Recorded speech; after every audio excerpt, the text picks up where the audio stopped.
দুপুরের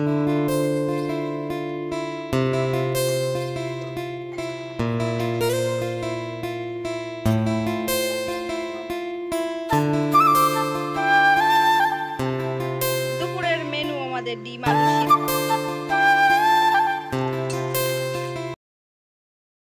হ্যালো বন্ধুরা, good morning. কেমন আছো তোমরা সবাই? আশা করছি তোমরা সবাই খুব ভালো আছো, আমিও ভালো আছি। তো সিম্পল হাউস ওয়াইফ জয়শ্রীর নতুন আরও একটি ব্লগে তোমাদের সকলকে স্বাগত জানাই। এখন বাজে সকাল 8:30। তো এখন থেকে তোমাদেরকে সাথে নিয়ে আমার ব্লগটা স্টার্ট করছি। আই হোপ যে আজকের ব্লগটা তোমাদের ভালো লাগবে। সকালবেলা উঠে আশিপাশি কাজকর্ম সব তো কমপ্লিট হয়ে গেছে, 3 মাইপও মিলে করে নিয়েছি। আর তারপরে একেবারে ফ্রেশটাও হয়ে নিয়েছি, বলতে গেলে একেবারে স্নান হয়ে গেছি। তো যাই হোক, আমার না এ বাড়িতে এসে ক্যামেরা ধরাটা না ঠিকঠাক হচ্ছে না, কেননা বাড়িতে একরকমভাবে করি আর এখানে এসে কোথায় যে কি রাখবো আর কিভাবে কি করব সেটা না বুঝে উঠতেই পারছি না। আর তাতে করে এই যে বসে বসে এই যে গল্পের আসর বসেছে, সকাল 7:30 থেকে শুরু হবে আর পুরো দুপুরবেলা 11:30 পর্যন্ত মোটামুটি গল্প চলবে। আর এখানে বসে গড়া মারতে মারতে মোটামুটি দুপুরের বাজার হবে। এই করতে করতে না সারাটা দিন কেটে যায় কোন দিক দিয়ে কীভাবে বুঝতেই পারি না। বাড়িতে তো একার হাতে কাজকর্মগুলো সব করতে হয়, আর এখানে 3 জন মিলে সবটা করি। আর যদি মাঝে মধ্যে বাজার করতে হয় তো সেটা নিজে গিয়ে টুক করে বাজার করে নিয়ে আসি। তো এরই মধ্যে আমি এবার বাজারে গেছিলাম বাজার করতে, তো ডিম নিয়ে এসেছি, আলু নিয়ে এসেছি।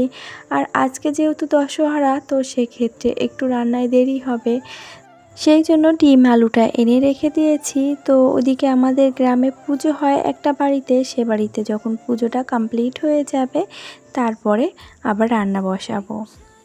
তো এই যে ইতিমধ্যে তো সকালে স্নান কমপ্লিট হয়ে গেছে। আর সত্যি কথা বলতে কি জানো তো, আজকে সকালবেলা বোনের ছেলে আমার গায়ে হিসু করে দিয়েছিল।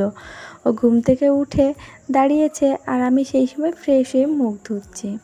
তোর মা বলেছে দাও, মনার গায়ে হিসু করে দাও। তো ও কলমি করে সেই আমার গা ভরে হিসু করে দিয়েছে।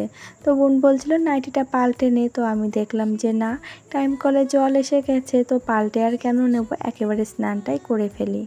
কিন্তু এই যা গরম পড়ছে, আর আজকে না দশহরার দিনে ছোটোবেলা থেকে দাদু ঠাকুমার কাছে শুনে এসেছি যে বৃষ্টি হয়, মেঘ ডাকে, না হলে মা মনসার আবার উৎপাত হয়। কিন্তু রোদ্দুর কি হচ্ছে, এখানে বৃষ্টি হবে বলে কোনো রকমভাবে কোনো সম্ভাবনাই নেই। আর এইতে বুঝতেই পারছো, বাবুরাই যে ঘুড়ি ওড়াবে বলে একেবারে এই বারান্দাটা নেচে খাওয়ার অবস্থা করে রেখে দিয়েছিল। তো যাই হোক, বকে বকে সব জিনিসগুলো চেয়ারের উপরে উঠিয়েছি, আমি খানিক ওরা খানিক। আর এই যে এখন লাটাই আর ঘুড়ি নিয়ে এই বারান্দায় বসেছিল, তো বকাতে এই লাটার ঘুড়ি এখানে রেখে মোটামুটি সিঁড়ির পরে ওখান দিয়ে ঘুরঘুর করছিল। তো শুধু একজন হলে তো হয়, 3 জন, আমার বোনের ছেলে আর আমার 2 ছেলে। আর ওদিকে আবার আমার ভাইপো আসে মাঝে মাঝে, তো ওকে ওর মা ডেকে নিয়ে গেছে ইতিমধ্যে স্নান করাতে, ওই জন্য ও এখানে অ্যাবসেন্ট আছে।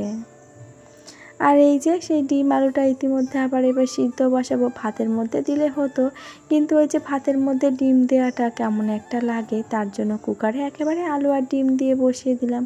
আর ভাতটা এদিকে বোন আলাদা করে বসিয়েছিল, কেননা আমি ঘর মুছতে মুছতে ও দেখি ভাতটা বসিয়ে দিচ্ছে।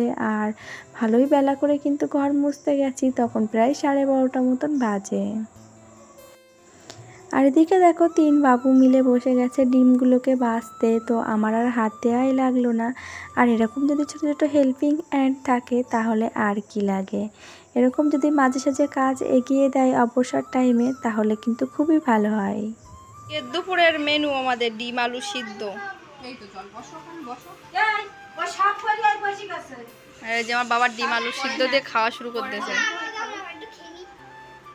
আর ভাত কি দেখাবে? ডিম ভাজা, ডিম কোথায়? আর আজ কিন্তু ঠাকুর পুজো মা দিয়েছে, আর প্রসাদটা ছিল, আমাকে বলল প্রসাদটা উঠিয়ে নিস।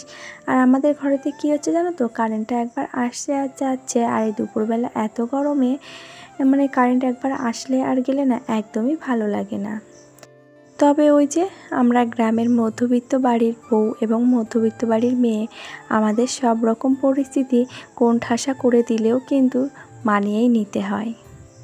আগে ছিলাম একরকম, এখন যে একটু ভালো দিন দেখেছি, কিন্তু এই দিনটা না ভগবানের সহ্য হয়নি। ওই জন্য সুখ যে তুমি পুরো নিজের হাতে নিজের মতো করে পাবে সেটা কিন্তু কখনোই নয়। ভগবান তোমাকে যতটুকু সুখ দেবে তুমি ঠিক ততটুকুই পাবে। তুমি যে তার থেকে বেশি কিছু পাবে সেটা আশা করাটাই আমাদের মতন মধ্যবিত্ত বাড়ির মেয়ে বউদের একেবারেই ভুল। আর এই যে দুপুরবেলা একটু রেস্ট নিয়েছি, তারপরে যাবতীয় যা জামা কাপড় ছিল তো আধা ভিজে আধা শুকনো আছে, তো যেগুলো ভিজে সেগুলো দড়িতে মেলে দেব আর শুকনোগুলো ভাঁজ করে নেব। তবে চলো এরই মধ্যে বলে রাখি, আমার আজকের ভিডিওটি তোমাদের কেমন লাগলো একটা কমেন্ট করে জানাতে ভুলবে না। আর যদি ভালো লেগে থাকে তো প্লিজ একটা লাইক করে দিও। আর নতুন যদি কোনো বন্ধু আজকে আমার ভিডিওটি এই পর্যন্ত দেখে থাকো, ভিডিওটি দেখে ভালো লাগলে চ্যানেলটিকে সাবস্ক্রাইব করে রাখতে পারো।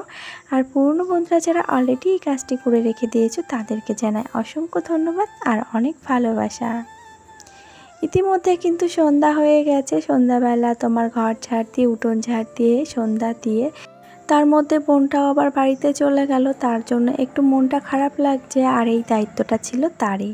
সে প্রতিদিন এই মুড়ি চানাচুর মাখাতো আর চা বানিয়ে আমাদেরকে দিত, আর এতে করে সন্ধ্যাটা খুব মজায়ও কাটতো। তবে চলো মুড়ি চানাচুর মাখাতে মাখাতে আজকের মতন ভিডিওটি এই পর্যন্তই। সকলে খুব ভালো থাকবে, আবারও দেখা হবে।